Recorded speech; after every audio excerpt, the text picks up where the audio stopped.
Titan peut-il affronter seul tout l'univers de The Boys? Le gars qui a soulevé un gratte-ciel, lancé quelqu'un dans la stratosphère et traversé toute une ville face à Homelander, Soldier Boy et tous les autres de Vought. Découvrons-le. Quand le caméraman House Stewart s'est vu injecter accidentellement l'ADN de Metroman par Megamind, eh bien c'est comme ça qu'il a obtenu ses pouvoirs et est devenu le super vilain titan. Oui, Megamind a fait de son mieux pour le former à devenir un vrai héros ou pour le défier dans un combat. Mais au lieu de ça, Howl est rapidement devenu complètement fou de pouvoir. Et puisque leurs pouvoirs sont censés être les mêmes, la plupart des exploits de Titan devraient s'appliquer à Metroman, et vice-versa. Et ça l'aide beaucoup pour situer son niveau, parce que Titan n'a pas beaucoup d'exploits à son actif. Maintenant, en ce qui concerne la force, eh bien, il y a vraiment deux choses qui jouent en faveur de Titan. La première, c'est ce qu'il a réussi à complètement détruire l'armure de Metroman créée par Megamind, qui était une tentative de Megamind pour copier les pouvoirs de Metroman. Et même si je ne suis pas totalement sûr de la puissance réelle de l'armure par rapport à Metroman, on peut dire que l'armure devrait être aussi puissante que Titan lui-même. Parce que Megamind leur a donné à tous les deux leur pouvoir de la même manière, et Titan a pu combattre et dominer le mécha. Deuxième point, celui-ci est vraiment impressionnant. Il a réussi à faire tomber une assez grande partie d'un gratte-ciel, puis il l'a lancé très loin avec une précision incroyable. Ce qui veut dire qu'il avait une grande précision et un excellent contrôle en le faisant, montrant simplement à quel point il est vraiment fort maintenant. Nous n'avons jamais vraiment vu la résistance de Titan être testée. Sa plus grande preuve de durabilité est sans doute son combat contre le mécha et sa survie à l'explosion. C'est à peu près tout. C'est un peu la même chose pour la vitesse de Titan. Maintenant, si on se base sur Metroman, eh bien Titan a une vitesse absolument folle, vraiment ridicule, mais je n'ai jamais vu Titan faire ça. S'il ressemble à Metroman, il a l'une des meilleures vitesses de l'univers. Au milieu d'une conversation, Metroman a pu se déplacer si vite que tout autour de lui s'est arrêté. Le temps a repris d'un coup et il a eu une véritable crise existentielle. À ce moment-là, il a fait le tour du monde. Il a lu des livres, rien qu'en y pensant, il a vraiment pris son temps. Ce galet remettait toute son existence en question. Il a tout fait en un instant, alors que le temps était figé autour de lui. Si Titan utilise ne serait-ce qu'une fraction de cette vitesse, alors il est absolument incroyablement rapide. Quoi qu'il en soit, Titan est définitivement une menace suffisamment puissante pour mettre en danger des villes entières lorsqu'il se déchaîne vraiment. Le monde de The Boys est honnêtement un peu tordu parce que les super-héros ne sont pas vraiment des héros. Ce sont des produits. Tout simplement, ils sont créés, commercialisés et contrôlés par une entreprise appelée Vought. Tout ce qu'ils font, c'est pour l'image de marque, l'argent ou le pouvoir. Sauver des gens, c'est juste une question de relations publiques. Et tout ça vient de quelque chose appelé le composé V. C'est en gros une drogue qui reprogramme ton corps et te donne des pouvoirs. Le truc, c'est que c'est aléatoire, il n'y a pas de système d'entraînement, pas de structure, tu te retrouves juste avec ce que le hasard te donne, donc au lieu d'avoir des super-héros bien calibrés et équilibrés, c'est le chaos. Certaines personnes obtiennent une super force, d'autres peuvent voler, certains tirent des lasers, et d'autres ont des capacités qui ne devraient tout simplement pas exister.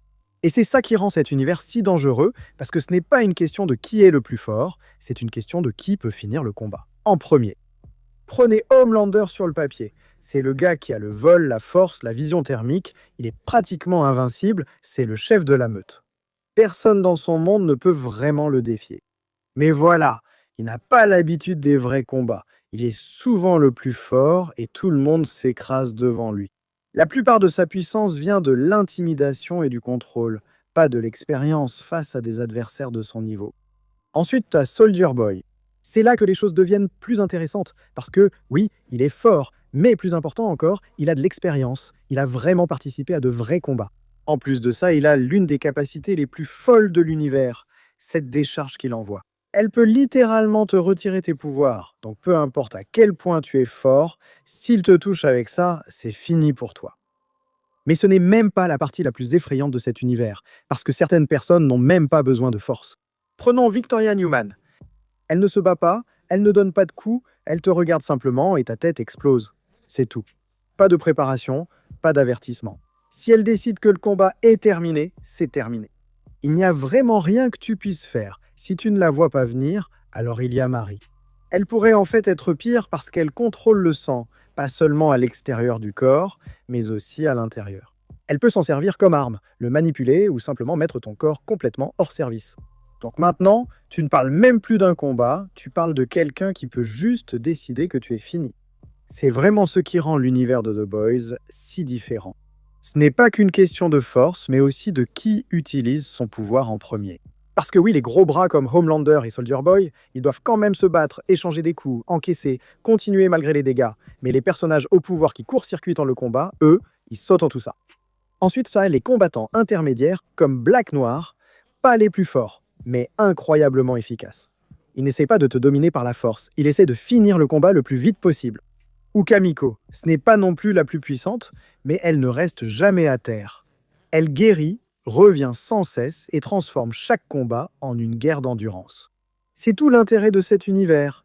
Il est imprévisible, rien n'est net, et ce n'est pas toujours la même personne qui gagne. Un personnage plus faible peut gagner juste parce que son pouvoir tombe très mal pour l'adversaire. Un combat peut être instantané ou devenir brutal et long. Et surtout, personne ne se bat loyalement. C'est pourquoi The Boys paraissent si différents de Marvel ou DC. Dans ces univers, les combats s'intensifient et s'escaladent, tandis qu'ici, ils finissent vite, de façon chaotique, souvent avant que quelqu'un ne comprenne ce qui s'est passé. Ici, il ne s'agit pas de ta force, mais de savoir si tu as la chance de te battre. Alors, non, qui gagne? Eh bien, voyons ça. VW International a passé des décennies à constituer la liste de super-héros la plus puissante de la planète. Des milliards de dollars, des décennies de recherche sur le composé Fa. Par-dessus tout, Homelander, le super le plus dangereux au monde, le gars que personne dans cet univers ne peut atteindre. Et puis il y a Titan, un gars qui a obtenu les pouvoirs de Metroman simplement parce qu'il se trouvait au mauvais endroit, au mauvais moment, et qui s'est donné un mauvais nom. Son premier acte de super-vilain a été de voler des distributeurs automatiques de billets. Il est sur le point de écraser tout cet univers. C'est vraiment embarrassant pour tout le monde impliqué. Avant de parler de la liste, établissons d'abord ce qu'est réellement Titan. Parce que la présentation idiote est trompeuse concernant les chiffres qui se cachent derrière. Les pouvoirs de Titan viennent de l'ADN de Metroman, cette chose qui a permis à Metroman de survivre à un rayon de soleil direct sans broncher. Maintenant, Titan n'a pas toute la puissance de Metroman. Il utilise un sérum dérivé d'une miette de pellicule, pas la vraie substance. Mais même une fraction de cette base est significative. Il a soulevé un gratte-ciel, il a lancé Megamind dans la stratosphère avec un seul bras comme si de rien n'était.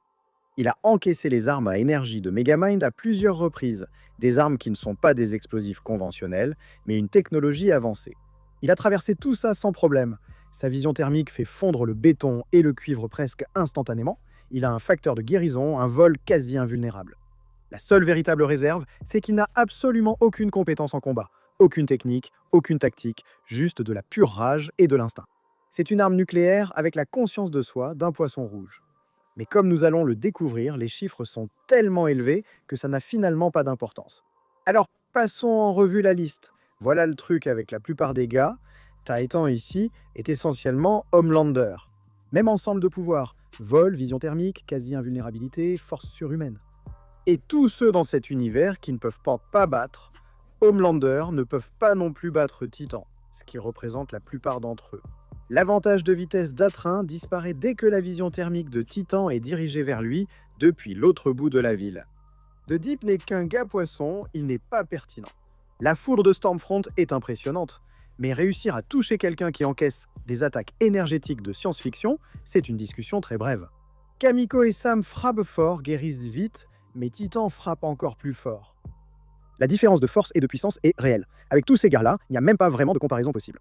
Soldier Boy mérite une mention spéciale parce que sa décharge d'énergie est la seule capacité dans cet univers qui pourrait théoriquement être un Joker. Elle retire définitivement les pouvoirs des autres super, spécifiquement ceux qui viennent du composé V, mais voilà le truc. Titan n'est pas un super du composé V.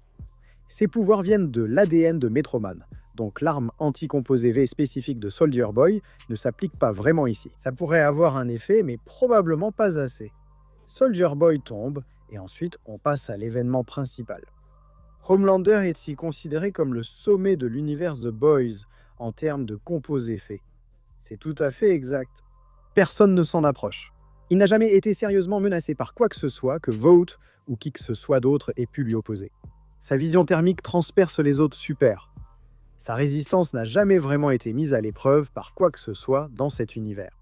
C'est l'arme biologique la plus dangereuse sur Terre. Dans son univers. Le problème, c'est que Titan ne vient pas de son univers. La source d'énergie n'est pas la même. Commençons par la force, car c'est la différence la plus évidente. Les exploits de force de Homelander sont impressionnants à l'échelle de The Boys. Lancer des voitures, frapper assez fort pour déstabiliser d'autres super-héros. Titan a soulevé un gratte-ciel de plusieurs centaines de milliers de tonnes, puis il l'a lancé dans la rue. Et Metroman, dont Titan utilise l'ADN, a creusé un tunnel à travers toute la planète en quelques secondes, même avec une fraction de cette puissance. Le plafond de force dont Titan s'approche est dans une toute autre catégorie que tout ce que Homelander a jamais accompli. Ce n'est pas un petit écart, c'en est un plutôt grand. La résistance mène à la même conclusion. Homelander a encaissé des coups de super-héros, résisté à des explosions et ignoré tout ce que l'armée lui lançait. Tout cela est impressionnant dans l'univers de The Boys, qui est un univers réaliste. La durabilité de Titan rivalise avec celle de Metroman, qui a survécu à un rayon direct du soleil. L'univers de The Boys n'a rien qui atteigne ce niveau. C'est important précisément à cause de la nature de la meilleure arme de Homelander. Les rayons thermiques. Les rayons thermiques de Homelander est généralement ce qui termine ses combats. Elle a découpé d'autres super-héros, c'est sa façon la plus fiable de neutraliser quelqu'un rapidement. Contre Titan, elle se heurte à une résistance que rien dans cet univers n'est capable de vaincre. Et que ça fait mal. Peut-être. Ça le pique et le ralentit. C'est possible. Cela termine-t-il le combat? Probablement pas. Et puis Titan riposte. Homelander n'a jamais de sa vie été frappé par quelque chose doté d'une force issue de l'ADN de Metroman. Voilà tout le combat. Toute l'existence de Homelander repose sur l'idée que rien dans son univers ne frappe assez fort pour que ça compte. Titan va balayer cette supposition dès le premier coup. Sa force surpasse largement celle de Homelander, et sa résistance rend les attaques de Homelander insuffisantes pour réduire l'écart. Homelander perd, et pour la première fois de sa vie, il perd face à quelqu'un qui frappe vraiment plus fort, encaisse plus de dégâts, et n'a même pas eu besoin d'y réfléchir une seule fois. Titan écrase tout l'univers de The Boys à lui seul. La plupart des super tombent rapidement pour la même raison qu'ils tombent face à Homelander. Et Homelander lui-même, considéré comme le sommet de tout cet univers, se retrouve face à un niveau de puissance qu'il n'a jamais été conçu pour affronter. Le jour le plus embarrassant de l'histoire de Vought n'était pas quand Homelander est parti en roue libre.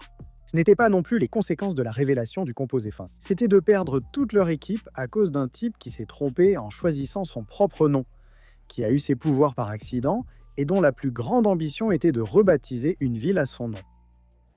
Titan ne savait même pas ce qu'était Vought. Il s'est juste présenté et ça a suffi. Mais qu'est-ce que vous en pensez?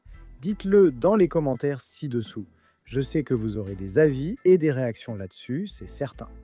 Peut-être êtes-vous resté jusqu'ici et qu'avez regardé la vidéo jusqu'au bout. C'est incroyable. Merci de regarder et de nous soutenir. Si vous souhaitez vous abonner, faites-le. Vous allez voir plus de vidéos comme celle-ci chaque semaine. On se retrouve alors à la prochaine.